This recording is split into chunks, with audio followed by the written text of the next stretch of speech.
Okay, part 2 for the problem solving ng keys. We have numbers 4, 5, and 6. So let's start with problem number 4. So a 1.8 meter pulley is fastened to a 130 mm shaft by means of a square key.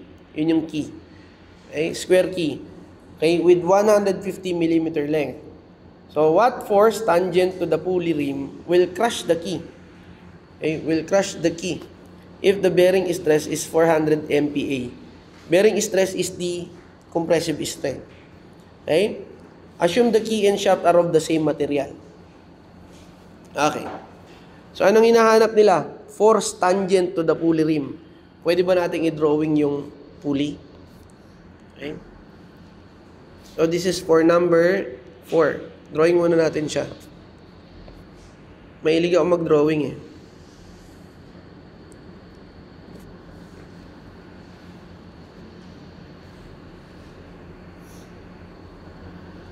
Yan. So this is your pulley. Okay? Nakalagay siya dun sa shaft na 130 mm tapos meron kang key, square key. O dalawang circle tayo.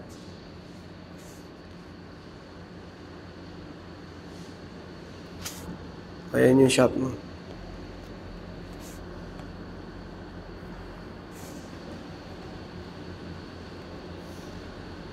Hindi ko may galaw.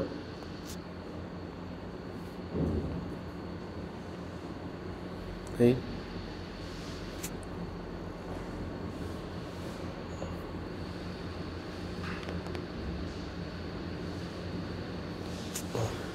Palagay natin yan yung shaft mo. Okay? So, meron ka daw ditong square key. Ito yung key. Hindi nag-square. Okay? Square key. Ano daw yung force tangent dito? So, if this is rotating, okay? Rotating din yung shaft mo. Okay? The force that is tangent there is yung nagpupush dito sa key. So, ito yun. Force tangent on the key. Okay? That is perpendicular to the center. Ano naman yung force tangent to the pulley? Ito yun. Okay? Tatandaan nyo na yung sa pulley, ito yung pulley. Pulley.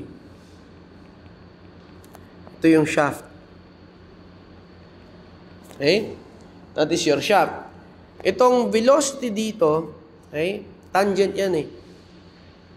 Okay? Perpendicular distance. So, velocity ng iyong pulley, tapos yung velocity dito sa shaft is equal. Okay? But, yung N ng pulley is not equal to the N ng shaft. Tandaan niyo yan. Okay? Ano lang equal sa kanila? Yung torque ng pulley is equal to the torque on the shaft. Okay? Ano ba yung torque? That is force on the pulley times diameter ng pulley divide by 2 equal to force on the shaft times diameter of the shaft divide by 2. Yan yung working equation mo ngayon. Okay? Remember this working equation. Ngayon, binigyan ako ng bearing stress. Okay na yon para makuha ko yung torque. Diba? Kasi equal yung torque na yan eh. Okay. So, ang binigay sa akin is the bearing stress on the key.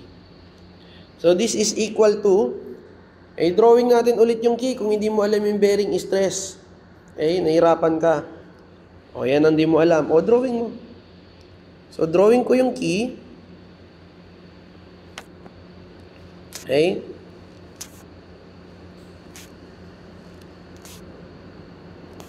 So, saan tatama yung force mo dito? Hatiin natin to. Okay. Dito tatama yung force. Okay? Force. Ayan yung naiipit sa kanya eh. Nakabaon sa shaft. Okay? This is the force. O ano yung area niyan? Pag pinoject mo yung area niya, ito yun oh. Square. So if this is your length, this is your width, this is your height. Okay? Kalahati ng height. So h divide by 2, tapos this is your length. Okay? Ito ngayon yung area ng compression. Okay?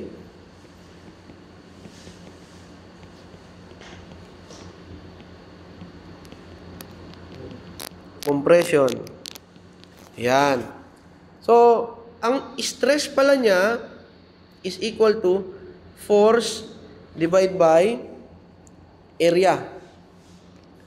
Okay? Force over area. So, torque. Hanapin ko na, makuha ko dito yung force on the shaft. Okay? Tapos yung area ng bearing. Okay? So, this is equal to force ng shaft divided by area of the bearing is H divided by 2. Okay? Tapos L. So, S, B, K is equal to 2Fs divided by HL. Okay? Pwede rin tong equal sa, kasi yung force is equal sa 2T over ds. So, this will become 4T over HL ds. Equal lang yun dun. Okay? Sinimplify ko lang kasi kailangan ko yung Fs, the force on the shaft. So, in terms of the force on the shaft, okay, this will become SBK HL divided by 2. Okay? Solve natin ngayon. Ano yung SBK binigay sa'yo? Bearing stress is 400 MPa. So, 400 Newton per millimeter squared. Multiplied to the height. The height of the shaft, the height of the key is, hindi natin alam. Square key. Remember that if it is a square key,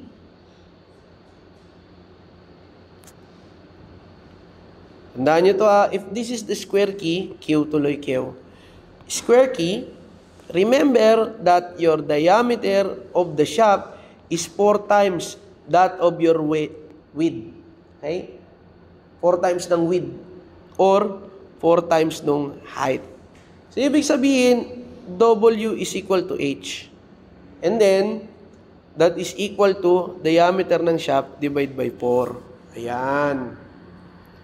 Okay? So, ito palang H natin. Okay? Remember, H is equal to diameter ng shaft divided by 4. O, diameter of the shaft divided by 4. Ano yung diameter ng shaft? 130 mm. 130 mm divided by 4. Okay, ds over 4. Check. Times the length of the shaft, that is 150 mm.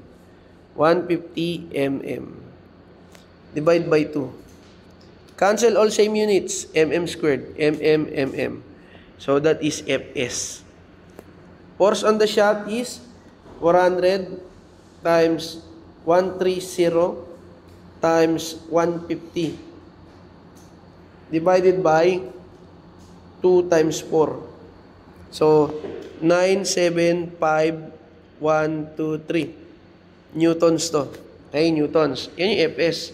Store ko siya kay A. Okay, store to A. Bakit, sir? Ito na kagad tayo. So, inahanap ko yung force tangent to the pulley o the force on the pulley. So, recall, force on the pulley times diameter of the pulley divided by 2 equal to force on the shaft times diameter of the shaft divided by 2. Okay? Makancel natin si 2. Okay.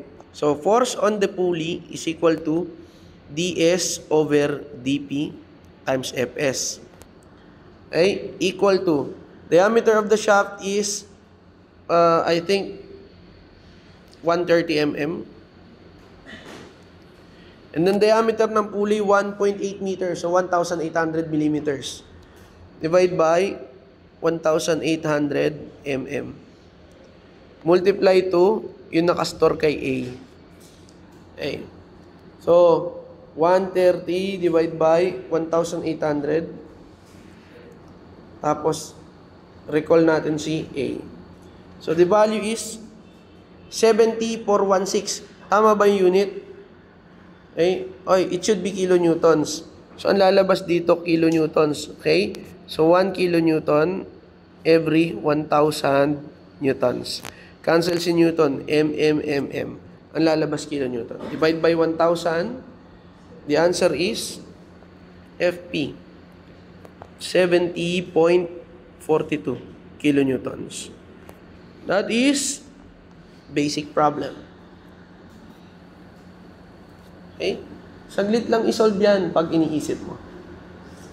So, next problem. Okay.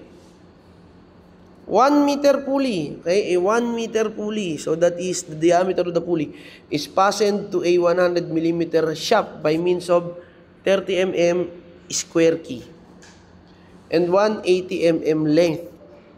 Okay? Ano yung 30 mm? That is the width and height of the pulley. What force tangent to the pulley rim? Paulit-ulit na lang. Will shear the key if the shearing stress is 220 MPa. Basic naman to. Okay? Number 5. So, shearing stress on the key is equal to force over area ng shear.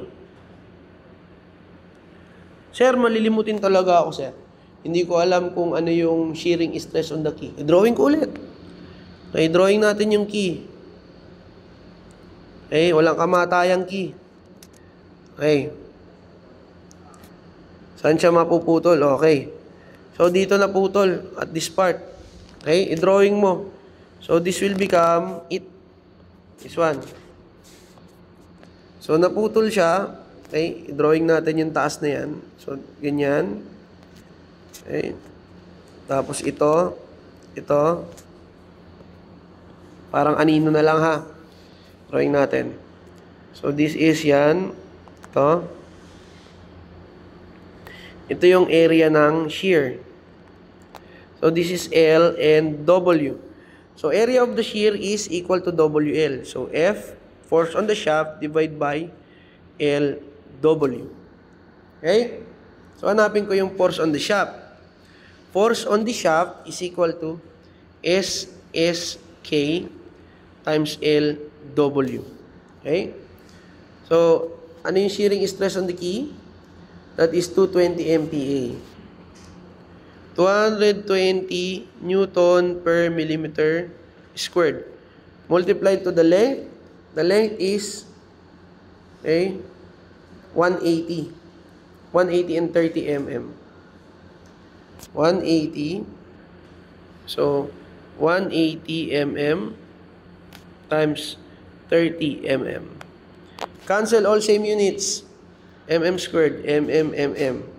So, the force on the pulley, 220 times 180 times 30. So, that is 1188000 newtons. Okay, set aside mo yan, store mo kay A. Store to A. Okay. So, nga hanapin ko na ngayon yung force tangent to the pulley rim. Katulad ulit nung kanina, that the torque on the pulley is equal to the torque on the shaft. Diba ang torque is force on the pulley times diameter ng pulley divided by 2 equal to the force on the shaft times diameter of the shaft divided by 2. Tapos, cancel ko yung 2. Okay? Ang hinahanap ko ngayon is force on the pulley. So, force on the pulley is equal to Fs ds over dp. Equal to, force on the shaft is 1188000 newtons. Okay? Times, diameter ng pulley at diameter ng shaft. Diameter ng pulley is 1 meter, tapos yung shaft is 100 mm. 100 mm divided by 1000 mm. Anong unit yung hinahabol natin? Kilonewtons. So, multiply ko dito ng 1 kilonewton every 1000 newtons. Cancel same units. Okay? Lumabas is kilonewtons. So, the force on the pulley there is, okay, bali, 0.1 na lang to. 0.1 times, recall natin si A, divided by 1,000. So, the answer is 118.8 kilonewtons. Basic, yung number 5. Okay? Dali lang siya. So, for the final problem on the Part 2. Basahin natin. So, a 150 kilonewton force is acting on a key that has a length 5 times its height. So, sabi dyan, length is 5h. Yan. If the bearing stress on the key is 420 MPa, calculate the maximum height of the key. Okay? So, number 6. Bearing stress on the key, SBK. Diba? That is force on the key or the shaft divide by area ng bearing. Yung area ng bearing kasi is equal to, okay? Kalahati lang nung height. So, H divide by 2 times length. Drawing mo. Andito sa gilid, nakaganon. Okay? This is the length. This is H divide by 2. Ito yun. Area ng bearing. Okay? So, simplifying, SBK equal to 2FS divide by HL. Kaya ang hinahanap ko is the height of the key.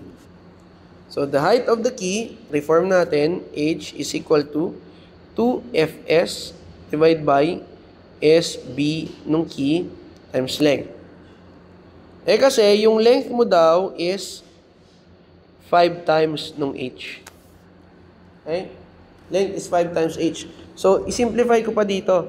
H is equal to 2FS divide by SBK tapos 5H. Cross multiply ulit natin. This will become H squared equal to 2FS divide by SBK. Okay?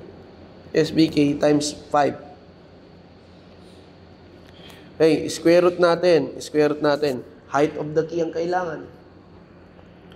So, H is equal to square root ng twice of the force. Force applied there is 150 kilonewtons. Gawin natin newton. 150 times 1,000 newtons. Okay? Divide by SBK is 420 kung di tayo nagkakamali. Okay, 420. 420 Newton per millimeter squared. Then multiply it by 5. Cancel same units. Si newtons. Newtons. Matitira si mm squared. Akit sa taas. So, square root of the answer, 2 times 150 times 1,000 divide by 420 times 5. So, 11.9523 mm. Check nga natin, big reveal of the answer kung tama tayo. Very basic.